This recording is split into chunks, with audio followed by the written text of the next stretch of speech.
मैं इस संविधान पर जब तक बाबा भीमराव अंबेडकर साहब का नाम नहीं लेंगे, उनके चरणों में अपना शीश नहीं झुकाऊंगा, तब तक ये पूरा नहीं होगा। हम सभी लोग जानते हैं कि वो बहुत बड़े स्कॉलर थे और शायद इतने बड़े थे कि उनके बराबर हिंदुस्तान में क्या विदेशों में भी कोई नहीं था।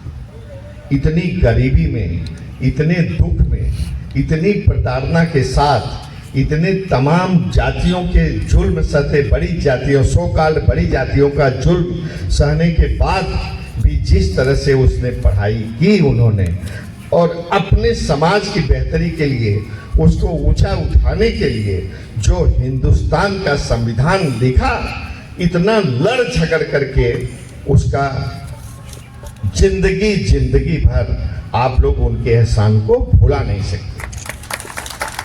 देखिए, ये एक वोट जो है, सबको वोट का अधिकार दिया जाए, इस पर भी उस समय संविधान सभा के बहुत बड़े बड़े लोग, विदेश से पढ़ के आए लोग भी सहमत नहीं थे, जो बाबा साहब ने लड़ झगड़ के किया।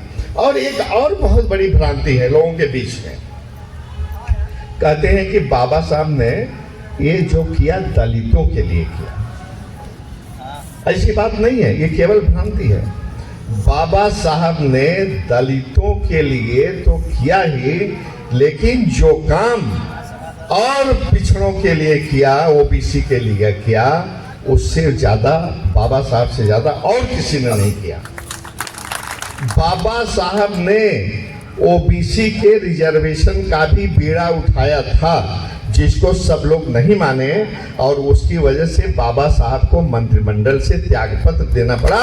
बाबा साहब ने एक क्षण, एक पल परवाह नहीं की कि मैं मंत्रिमंडल से बाहर हो रहा हूं। ये ओबीसी के रिजर्वेशन के नाम पर बाबा ने अपना इस्तीफा सौंप दिया।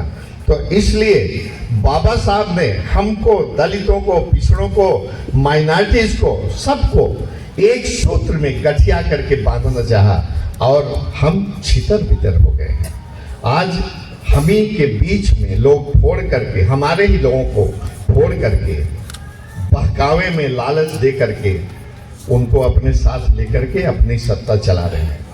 और देखो तो सबसे ज्यादा मैं आपको बताऊं कि यादव लोग ही, ओबीसी में तो बहुत हैं, यादव हैं, कुर्मी हैं, पता नहीं कितने हैं, लेकिन जो सबसे ज्यादा एक वर्ग को पैसा देता है, उसकी शिकायत भी करता है, उसको गाली भी देता है, लेकिन सबसे ज्यादा उसको पैसा यादव ही देता है। कैसे देता है?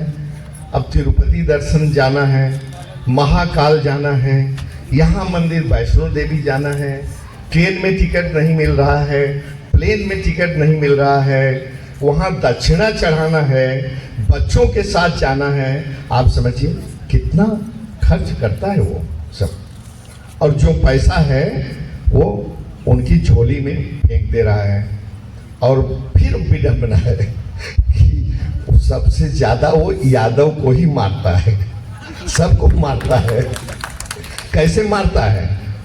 वो दिखता नहीं, ये डंडा लेके नहीं मारता, कभी वो तो डंडा गोली से भी मारता है, क्षेत्र में वो दूसरी चीज है। लेकिन आपका लड़का कहीं एडमिशन के लिए जाता है, बाहर हो जाता है, आपका लड़का कहीं इंटरव्यू के लिए, किसी पोस्ट के लिए जाता है, बाहर हो जाता है, आपका लड़का कहीं नौकरी के लिए जाता है तो बाहर हो जाता है। ये आपको समझ में नहीं आता, कब आएगा समझ में?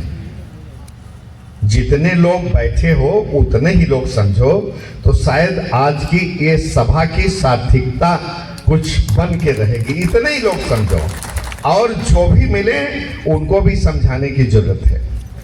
देखिए प्रजापति जी, निषाद जी, ये यहाँ तक हम आए हैं, अभी बहुत आगे जाना है। आप देखिए, ऐसे में तो जैसे आपने कहा ना कि अभी कोई और आयोजन होता, कथा होती, कीर्तन होता और कांवड़ लेके जाना होता, तो ये कुर्सियाँ क्या खाली रहती?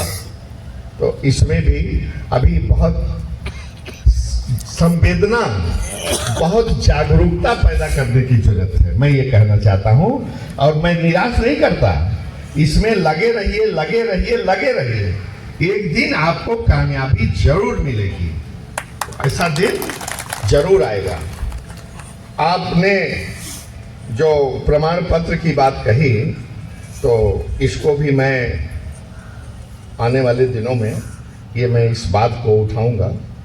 और यहाँ मैं आया, आपने मुझे बुलाया, मुझे कहीं और बहुत जल्दी जाना था, लेकिन मैं बहुत ज़रूरी समझा कि मैं इस ओबीसी की सभा में ज़रूर आऊँगा। और मुझे आप जब भी बुलाएंगे तब भी हर वक्त